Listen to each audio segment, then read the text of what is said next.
Chers enfants, chers jeunes, chers amis, chères familles, nous entrons maintenant dans le Triduum pascal.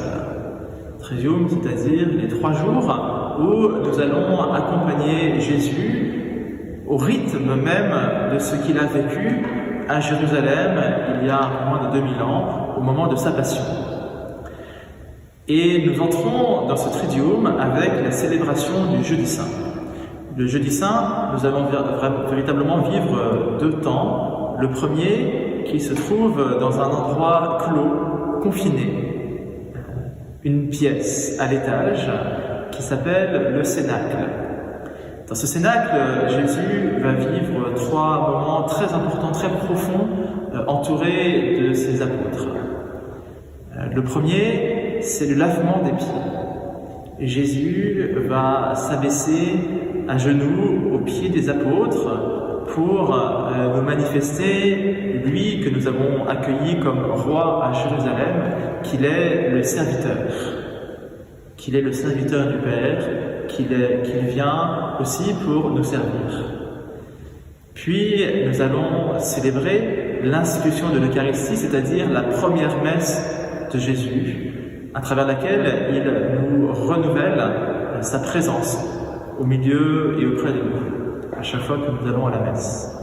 Et enfin, après l'institution de l'Eucharistie, nous allons méditer sur ce qu'on appelle le Testament, le grand discours de Jésus, juste avant d'entrer dans sa passion. Alors bien sûr, les apôtres ne comprennent pas tout ce qui leur arrive, et en ce sens, nous avons peut-être un avantage pour eux. Encore faut-il, et c'est la grâce que je demande à Dieu pour chacun de vous, parce que je sais que c'est difficile de suivre la messe depuis chez vous, encore faut-il, entrer dans cette contemplation de ce que Jésus a voulu faire vivre à ses apôtres, de ce que Jésus veut nous faire vivre à nous aussi. Alors, comme petite résolution, je vous inviterai à préparer un très grand repas. Alors, le Jeudi Saint, il faut vraiment faire un très bon repas. C'est une tradition dans les presbytères, en tout cas du diocèse de Nanterre, mais je pense un peu partout dans le monde, de manger de l'agneau le Jeudi Saint. En tout cas, les prêtres se rassemblent pour un très bon repas. C'est la fête aussi du sacerdoce et des prêtres. Cette année, on ne pourra pas se rassembler avec les autres prêtres de Neuilly comme on le fait habituellement. Confinement oblige, mais nous serons en tout cas de tout cœur les uns avec les autres. Et puis, après, au cours de ce repas, j'inviterai les parents, peut-être tout spécialement le papa, à faire un petit discours à ses enfants pour transmettre ce que vous avez dans le cœur. De la même manière que Jésus a voulu transmettre son testament spirituel, avec cette phrase qui est au cœur du chapitre 13 de Saint Jean, « Aimez-vous les uns les autres comme je vous ai aimés ». Alors que le Seigneur puisse renouveler dans chacune de vos familles cet amour que vous avez dans les parents pour les enfants pour les parents et frères et sœurs entre vous, amour qui a peut-être pu être mis à dure épreuve avec ce confinement.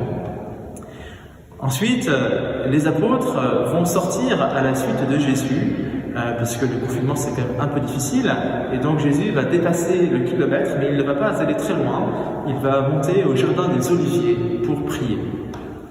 Et c'est là qu'il sera fait prisonnier et que la période difficile de sa passion va commencer. Ainsi, la messe sera célébrée à 18h30, jeudi Saint. Vous pourrez la suivre sur la chaîne YouTube Saint-Pierre de Neuilly, à laquelle j'espère que vous êtes tous abonnés maintenant. Et puis, après cette messe, il est de tradition dans l'Église d'accompagner le Christ jusqu'au reposoir et de veiller en adoration, en prière toute la nuit.